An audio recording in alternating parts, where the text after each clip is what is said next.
आज हम हिंदी सिनेमा के उस पर्दे को उठाएंगे जिसके पीछे भारतीय दर्शकों का सबसे पसंदीदा इमोशन छिपा है। और वो इमोशन है गुस्सा। लेकिन ये गुस्सा किसी आम इंसान का नहीं, बल्कि उन दो दिग्गजों का है जिन्होंने पर्दे पर अन्याय को अपनी मुट्ठी में भींच लिया। एक तरफ है साल 1975 का वो विजय जो मुंबई के फुटपाथों से उठकर स्मगलिंग की दुनिया का बादशाह बना, और दूसरी तरफ है साल 1996 का वो काशी जो बनारस के घाटों की शांति छोड़कर मुंबई के कात्या साम्राज्य के लिए काल बन गया। अमिताभ बच्चन की दीवार और सनी देओल की घातक, ये सिर्फ दो फिल्में नहीं, ये दो अलग अलग युगों के सबसे बड़े हथियार हैं। आज की वीडियो में हम सिर्फ काल्पनिक तुलना नहीं करेंगे, हम बात करेंगे उन आंकड़ों की जो फाइलों में दबे रह गए। हम बात करने वाले हैं उन विवादों की जिन्होंने डायरेक्टर्स की नींदें उड़ा दी। क्या आप जानते हैं कि अमिताभ बच्चन की दीवार की सफलता ने सनी देओल की घातक के लिए रास्ता तैयार किया था? और क्या ये सच है कि घातक की शूटिंग के दौरान सनी देओल और फिल्म के विलन के बीच असली हाथापाई हो गई थी? 1970 का दशक भारत के लिए राजनीतिक और सामाजिक उथल-पुथल का दौर था। बेरोजगारी चरम पर थी और लोग ऐसे एक नायक की तलाश में थे जो कानून की परवाह किए बिना उन्हें सिर्फ इंसाफ दिला सके। यही से जन्म हुआ दीवार का। सलीम जावेद की जोड़ी ने एक ऐसी स्क्रिप्ट लिखी जिसने रातों रात अमिताभ बच्चन को सदी का महानायक बना दिया। लेकिन क्या आपको पता है कि दीवार का विजय का किरदार पहले राजेश खन्ना को दिया जाने वाला था? अगर ऐसा होता तो शायद आज बॉलीवुड का इतिहास कुछ और ही होता। अब बात करते हैं बॉक्स ऑफिस की। 1975 में दीवार का बजट मात्र 1 करोड़ रुपए के आसपास था, लेकिन जब यह फिल्म रिलीज हुई तो इसने पूरे भारत में 7.5 करोड़ का ग्रॉस कलेक्शन किया। अगर आज के दौर के हिसाब से इस कमाई की तुलना करें तो यह 1000 करोड़ रुपए के बराबर बैठती है। ये फिल्म सिर्फ भारत में ही नहीं बल्कि विदेशों में भी जबरदस्त हिट रही।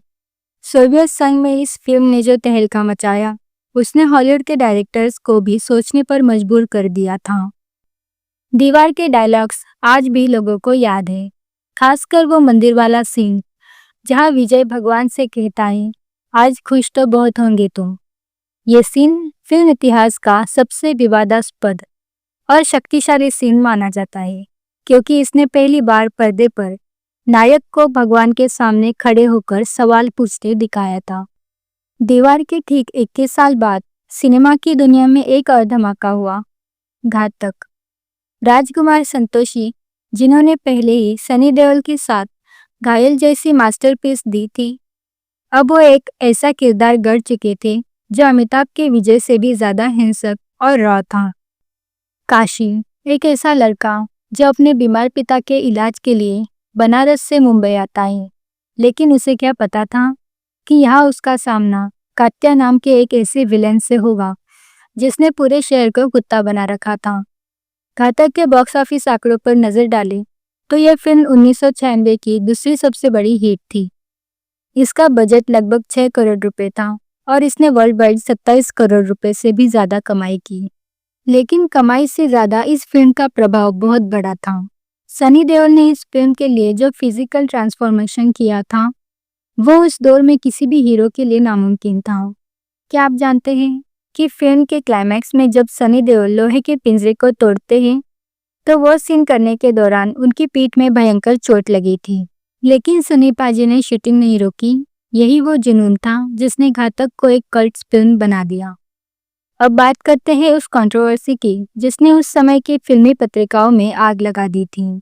घातक की मेकिंग के दौरान ये खबर उड़ी थी कि सनी देओल और राजकुमार संतोषी के बीच कुछ सीन्स को लेकर गहरी अनबन हो गई थी। संतोषी चाहते थे कि काशी का किरदार थोड़ा और भावुक हो, जबकि सनी का मानना था कि काशी का गुस्सा उसकी सबसे बड़ी पहचान होनी चाहिए।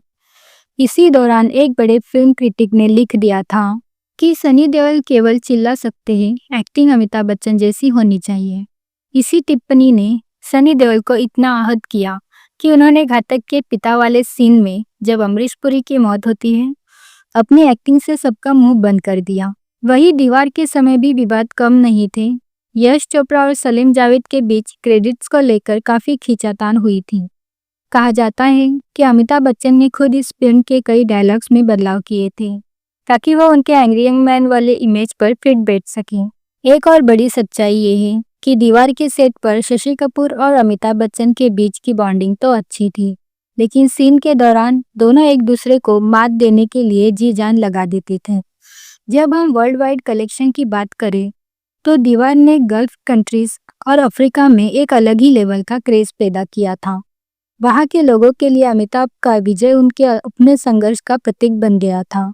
दूसरी तरफ घातक को लेकर यूके और कनाडा में इतना जबरदस्त रिस्पॉन्स मिला कि वहाँ के डिस्ट्रीब्यूटर्स ने सनी देओल को the iron man of India का खिताब दिया। फेमस डायरेक्टर सुभाष घई ने एक बार एक इंटरव्यू में कहा था, अगर अमिताभ बच्चन दीवार के साथ गुस्सा लाए थे तो सनी देओल ने घातक के साथ उस गुस्से को एक फिजिकल फॉर्म दिया। दोनों ही फिल्में अन्याय के खिलाफ लड़ाई की दो अलग अलग शाखाएं थीं। वही राजकुमार संतोषी ने स्वीकार किया था कि घातक बनाते समय उनके दिमाग में कहीं ना कहीं दीवार का वो प्रभाव जरूर था जिसने उन्हें एक शक्तिशाली नायक रचने की प्रेरणा दी। अब आता है सबसे बड़ा सवाल, कौन भारी है, विजय या काशी? दीवार का विजय एक ऐसा इंसान था जो सिस्टम का हिस्सा बनकर उसे तोड़ता है, जबकि घातक का काशी वो इंसान है जो सिस्टम के बाहर रहकर उसे तहस नहस कर देता है। अगर आप डायलॉग्स के शौकीन हैं तो दीवार आपकी फेवरेट होगी, लेकिन अगर आप उस गुस्से के शौकीन हैं जो रोंगटे खड़े कर दे तो घातक से बेहतर कुछ नहीं। क्या आप जानते हैं कि इन दोनों फिल्मों में एक समानता थी? दोनों ही फिल्मों में नायक का अपने पिता या माँ के साथ रिश्ता ही उसकी सबसे बड़ी कमजोरी और ताकत था। दीवार में माँ के लिए विजय ने सब कुछ किया और घातक में पिता के सम्मान के लिए काशी ने कात्या का साम्राज्य उखाड़ दिया। अंत में ये दोनों फिल्में हमें ये सिखाती हैं कि चाहे दौर 1975 का हो या 1996 का हो, जब जब जुर्म बढ़ेगा तब तब एक ऐसा नायक पैदा होगा जो अपनी आवाज या अपने 2.5 किलो के हाथ से इतिहास बदल देगा। तो दोस्तों, आपको सबसे ज्यादा मजा किस भाग में आया? क्या आपको लगता है कि सनी पाजी की घातक को भी दीवार की तरह ही क्लासिक का दर्जा मिलना चाहिए? कमेंट्स में अपनी राय जरूर बताइए। अगर आपको ये वीडियो पसंद आया हो तो इसे लाइक करें और हमारे चैनल को सब्सक्राइब करना ना भूलें। मिलते हैं अगले वीडियो में। धन्यवाद।